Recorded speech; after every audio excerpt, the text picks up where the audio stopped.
Hello and welcome to this tutorial for Suprise Yourself by Garratt. It's the most awesome song of the whole century, so here it is. You just have to learn it. It's fairly simple. You just go in loop and it's just a one lick that is and so yeah, fairly quick one, so fairly simple one, and here we go. So the lick is fairly simple. It's just on the third string, so it's fairly easy to keep up with where you are.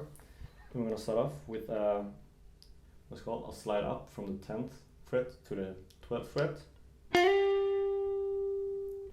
It's a fast one, so don't like be lazy and wait, just so you shouldn't really hear the 10th fret, but it's gonna be there. And then after that we're gonna take a ring finger up to the 15th fret twice, and then down to the 12th again, and then from the 12th up to from the 15th up to the 17th, and here we can just wait a few milliseconds. So from the start is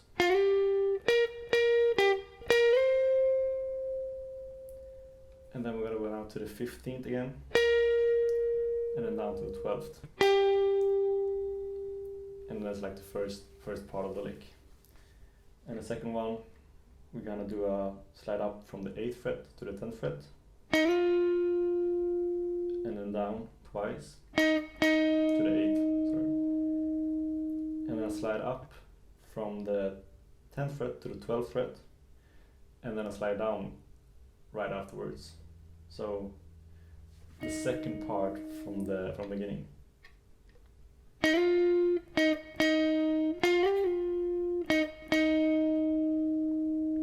So the last notes is just one on the 10th fret and then two on the 8th fret. So the whole lick from the beginning is gonna sound something like this. 3, 2, 1.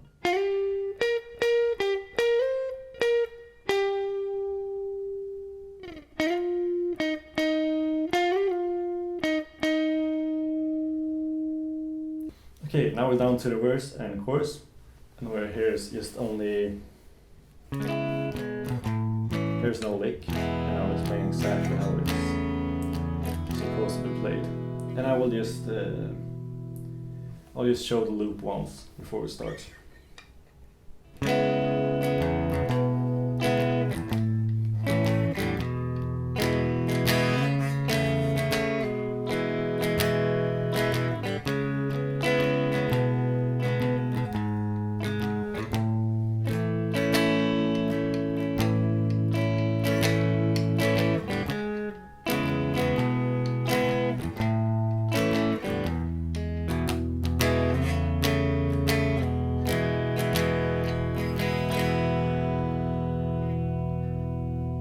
There it is. I will just show you the chords and then the progressions and a small tips along the way, and you should get it down. Start off with this chord. I don't know exactly which chord it is. We're gonna take our ring finger on all the strings of the 4th string, on the 4th fret, except for the 6th string, because we're not gonna play on that string for now. And then we're gonna take our middle finger on the 5th fret of the 2nd string, and then our ring finger on the 6th fret of the 5th string. So they have the first chord. After that, we're just gonna add our pinky up to the 7th fret of the 6th string.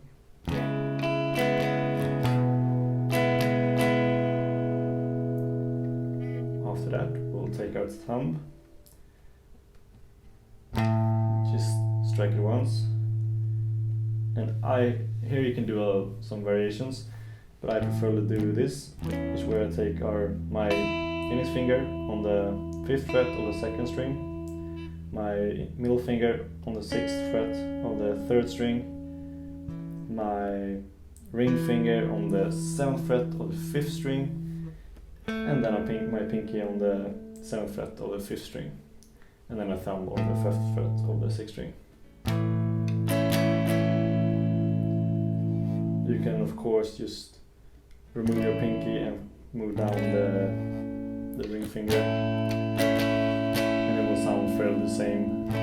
I usually just mute the second or the fifth string with my thumb automatically.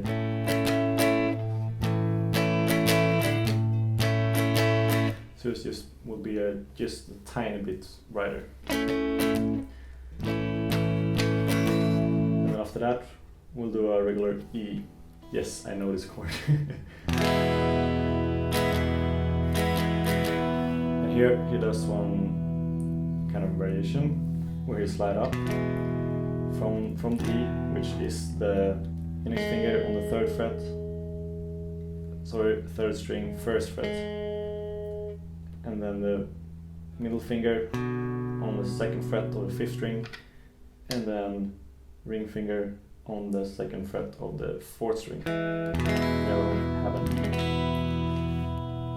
And then when he drums it, he will remove the middle finger, no, the ring finger, sorry, but not a pull off, it just removes it, because we're gonna slide up the index finger from the first to the second fret, and then at the same time we will slide up the middle finger from the second to the fourth fret.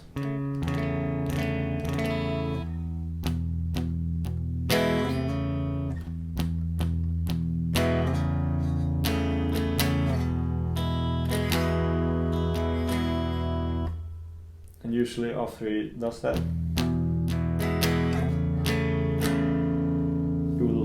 to like mute the third string or the fourth string, and it's just like bend your middle finger down just a tiny bit so it touches the fourth string, and it's no problem anymore.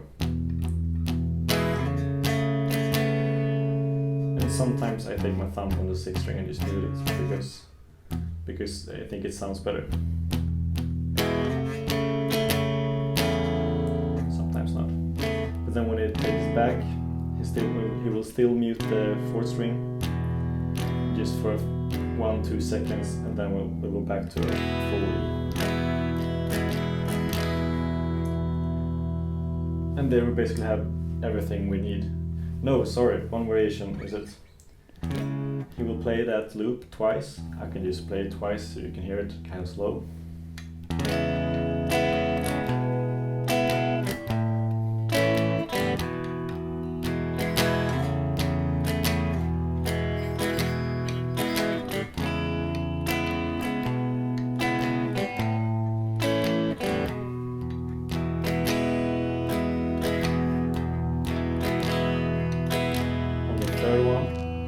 The same in the beginning, adds the pinky on the 7th fret, and then he takes his thumb on the 4th fret, but I think it's easier to just remove the pinky and move up the index finger, and then it will go up to what I showed you earlier, to the, I don't know which chord it is, but just the thumb on the 5th fret on the 6th string, index finger on the 5th fret of the 2nd string, middle finger on the 6th fret of the 3rd string, middle ring finger on the 5th string, but it's on the 7th fret, and then pinky on the 7th fret of the 4th string. Sorry if I sometimes mix, like changes where I say the fret or the string first. Sorry for that. So that variation he plays.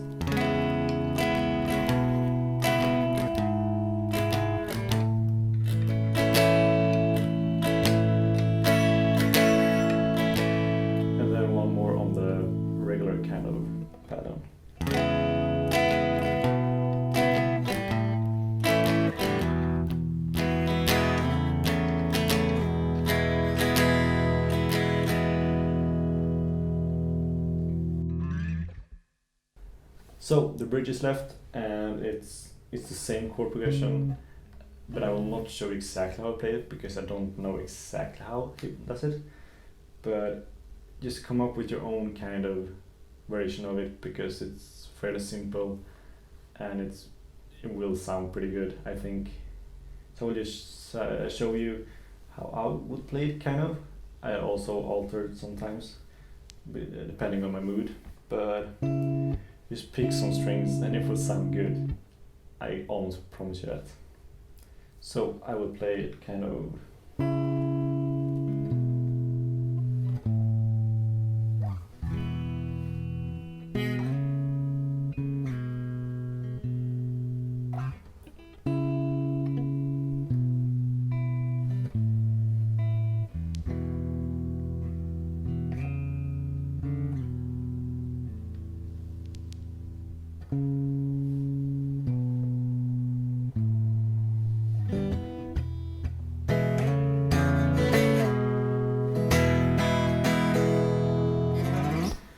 That is several ways, and like I said, just do what you like and it will sound good. The outro is the same as the intro, so just play it once again with a slightly different kind of feeling to it, and you'll have the full song. I hope you enjoy it. It's, like I said, the best song. I seriously think one of the best songs I've ever heard, and acoustics version is so fine, and I really hope you enjoy this tutorial, enjoy this song, enjoy Jack, and yeah, I see you soon. Thank you for watching.